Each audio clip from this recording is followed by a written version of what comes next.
এই বাড়ি রাস্তা খুঁড়ে দিয়েছিল বন্দে মাতরমের 150 বছরে। এখানে বিরোধী দলনেতা ছিলাম, বিজেপির একটা কার্যক্রম ছিল, আমি এসেছিলাম, ঢুকতে দেয়নি, খুঁড়ে দিয়েছে। জনগণ বিচার করে দিয়েছে। চিরদিন কাহারও সমান নাই যায়, যেমন কর্ম করবে তেমন ফল পাবে।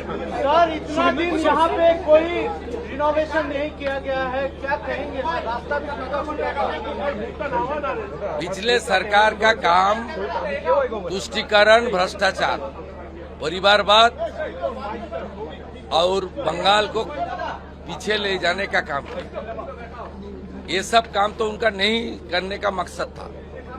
राष्ट्रवाद, देश प्रेम, ऋषि बंकिम चंद्र, कवि गुरु, ये सब काम उनका नहीं करने का, उसका एजेंडा में नहीं था। अभी राष्ट्रवादी सरकार आया, ये सब काम होगा।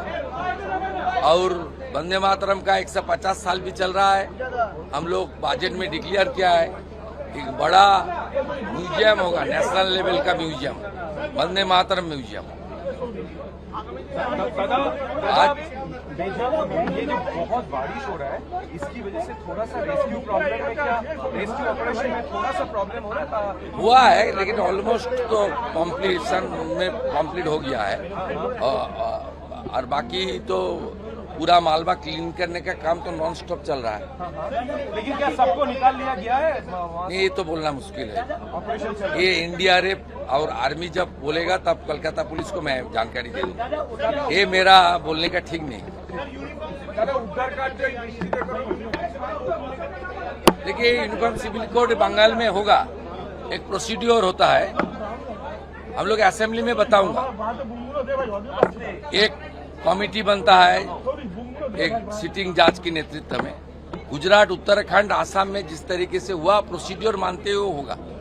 बाकी असेंबली में मानने बताऊंगा मैं।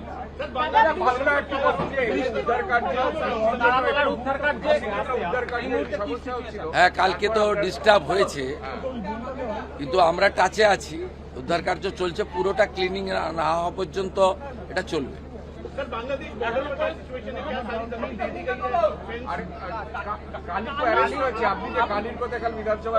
ঋষি বঙ্কিমচন্দ্রের স্মৃতি বিজড়িত বাড়িতে সব চোর, ডাকাত, লম্পট, চিটিংবাজ, এদের সম্পর্কে আলোচনা না করা ভালো, জায়গা আলাদা আছে।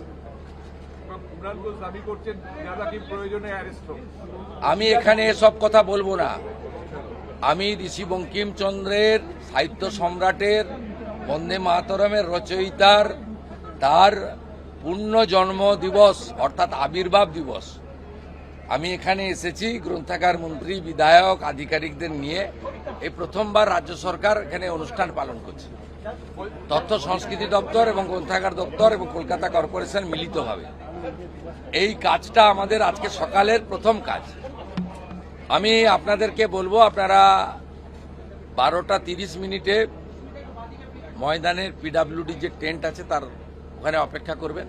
ওখানে আমাদের এই সংক্রান্ত একটা ছোট মিটিং আছে, তারপর আমি বলবো।